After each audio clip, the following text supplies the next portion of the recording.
Welcome to the Whiskey Vault. I'm Daniel. I am Rex. Where's the bottle? We need the bottle. I wanted to surprise you because I'm kind of excited about this one. It's been a while. Doing the drum roll. Are you ready? Keep going. Keep it up. Keep it up. You're gonna bruise your fingers. I almost hit your finger, I think. Yeah. What do we got? The Longmorn Distiller's Choice. Oh, this is more of a surprise for you, isn't it? Well, this is from Grant Ballentine. I don't know if you remember ages ago, like a year plus ago, Grant brought this to the distillery, and we may or may not have snuck off onto the part of the property, and the three of us, or four of us, because Em was there, tried it before he left and went back home. And then I hid it in my office. And then last week, Grant goes, "Hey, you never reviewed that bottle I gave you." And I was like, "Oh, I thought that was just for me." So, but I haven't actually had any of it since then. It's been in my office for a year and a half. It's like, dude, how many times have you been handed a bottle? And the assumption, the arrangement, it goes in the bottle. But this one, because Longmorn, no, it's Longmorn. It's one of his favorite whiskeys of all time. But this one is like, oh, this is obviously for me. Yeah, this is not for the vault. But Grant Ballentine, you magnificent bastard.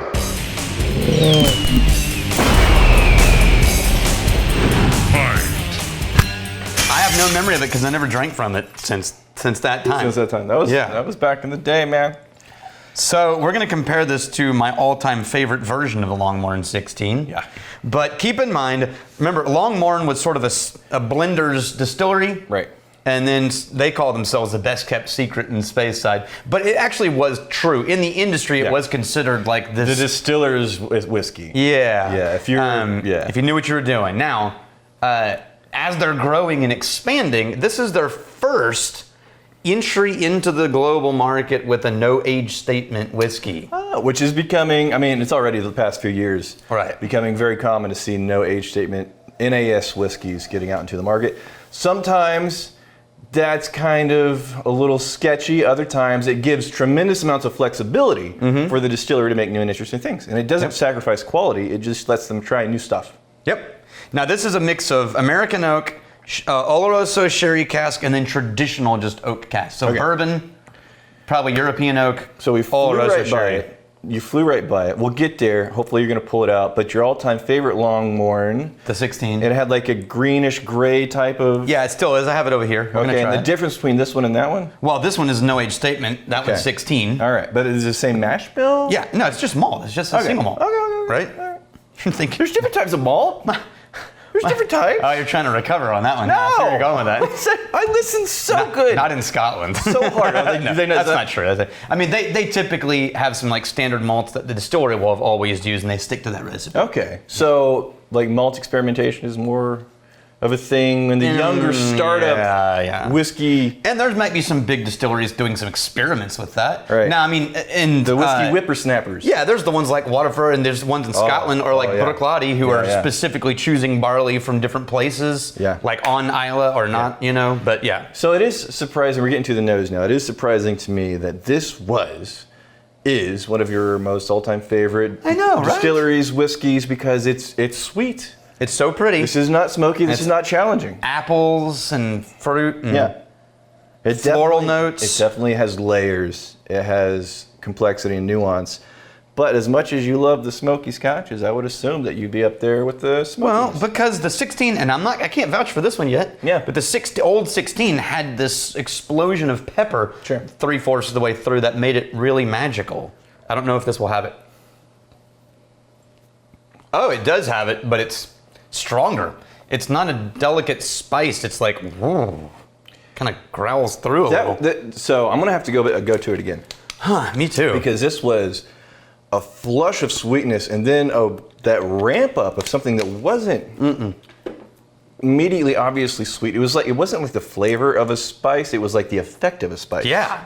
That's why I say pepper, but not enough that you can taste pepper. But the impact of pepper. Yeah. Wow. Now, that's what made the 16 so magical, is it has that little zesty pepper note, but it's more delicate in the 16. This one feels like it goes, hey. Now, let's talk about like the core of this thing, the sweet. It's toffee and caramel and floral and there's some fruitiness in there too. And that feels kind of like the volume's lowered a bit. And I would. Honestly, if it wasn't the Longmorn and I was coming at it, I was like, man, the sweet flavors are doing some interesting stuff. I wish the volume was cranked up a little bit because there's a lot of layers, a lot of nuance. I want to be able to pick that out a little bit more readily than what I'm getting. Wow, it ends in dry pepper with a sweet undercurrent. But that when the pepper shows up, it's about halfway. It ramps up and then it just lives all the way through the finish. See, the 16, I'm going to pour it for you. The 16 ramps up with this little explosion of pepper and then sort of dissipates, sort of like fireworks. Right.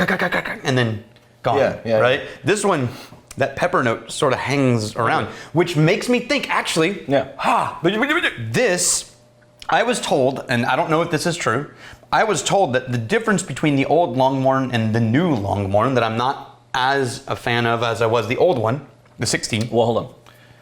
But the newer one, it is an older... Well, that's what I was about to say. Okay.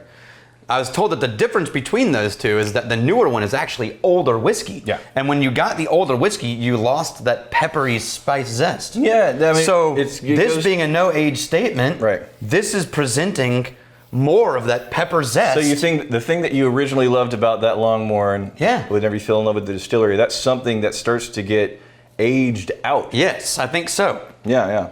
But it sounds like we're looking for this nice little, like the tipping point, the balance, because this, it ramps up to that pepper, but it wasn't like a delightful little ding. It's just like stays there. It's a steady. It's a very present. Okay, I need you to understand what's happening right now. Daniel's hurting. There's an emotional turmoil happening. I am pouring you one of the only remaining bottles that I own that I've been able to find in the world. Yes. Of the original Longmorn 16. Yes. That I fell in love with. Because I deserve it. I just need you to appreciate it. That's all. You know, it'd be really funny if like there was like an audio problem and we had to record this again and you had to pour it all over again. Nope. Yes. I'm not doing it. Fingers crossed. Yeah. So it's a little more muted, a little less. This is way more sweet and floral in the nose and fruity in the nose. This one's way more subtle and muted in the nose. This one to that one. Let's do the purple and the gray. Yeah. So the gray, it is more subdued. The 16 and the distiller's choice. We'll find that. But it's more color it's coding more is earthy. easier. Yeah. See, peppery and then. Yeah. Honestly, there's more. This is interesting because there's more obvious drama in the, what is it? In the no-age statement. In the no-age statement. Yeah. There's more obvious drama. But at the same time, I'm going into that and I'm saying, man, there's like layers and stuff, and I wish the volume was cranked up a little bit more. So for that to be more dramatic than the 16. That's not surprising. That's not surprising. But the 16, it feels like it's just more... It's put together. It's more interesting. It's more put together. It's the difference between pimp and an actual person who understands fashion. Right? It's like, oh, you have a whole lot of clothes and they're really exciting and dramatic. The difference between a pimp and a fashionista. Yeah. But fashionista is like, oh, you look like you obviously care about your clothes. I'm sure the good people at Longmorn have made a great take on that note. This is like the pimp of whiskey. Yeah. I mean, because it's way more. There's still just as much complexity. Yeah. But it handles itself. No, it feels like it's just more dialed in, put together, complementing. The various flavors kind of meet each other at even playing fields. So there's not one that's kind of fighting for attention, and then you can kind of pick out something else. It's like, no, it's just really nice ensemble of flavors. It's like Rambo versus James Bond. Yeah.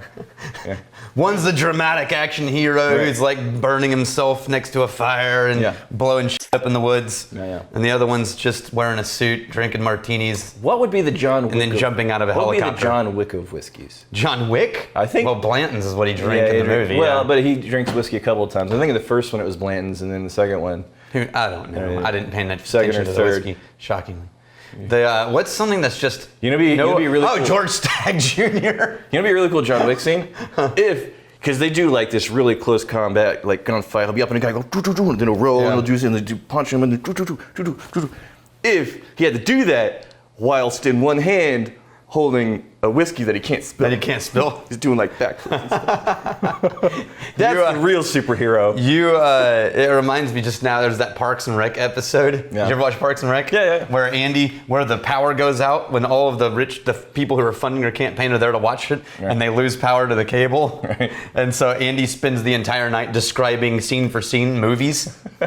Remember that? He's like, and then Rambo was like, oh, I'm gonna do it, first blood. And then he's like acting out the whole movie from start to finish, and then he gets to the very end and he's describing Babe, and Donna's over there crying, and he's like, you have to see it, and she's like, I feel like I just did. That's funny. Oh, we have comments. Nate Runyon. Rex has his mic clipped to his glasses. Haha. I know. It's I forgot my glasses. The little nose piece, the little nose guard rubber thingy, that broke off. So I have to get new glasses. But it's a great way to get mic'd up. I think it's funny to me that people are paying that close attention. Oh, man. Like, the things. Like, my wife doesn't even notice. And there'll be several people in the comments pointing stuff out. It's like, you guys think about this whole situation way more than I do. Which is not necessarily a good thing. Now, the last one is this week, found out Paul Boomer's dad, Dave Boomer, passed. Boomer. Oh, he was a level 1 whiskey somm. Oh. And Paul Boomer works with us doing stuff with the Whiskey Tribe. Yeah. Paul Boomer is a whiskey somm, longtime instructor. Sorry to hear and that. student at Wizard Academy. Yeah. So here's to Dave Boomer. Cheers.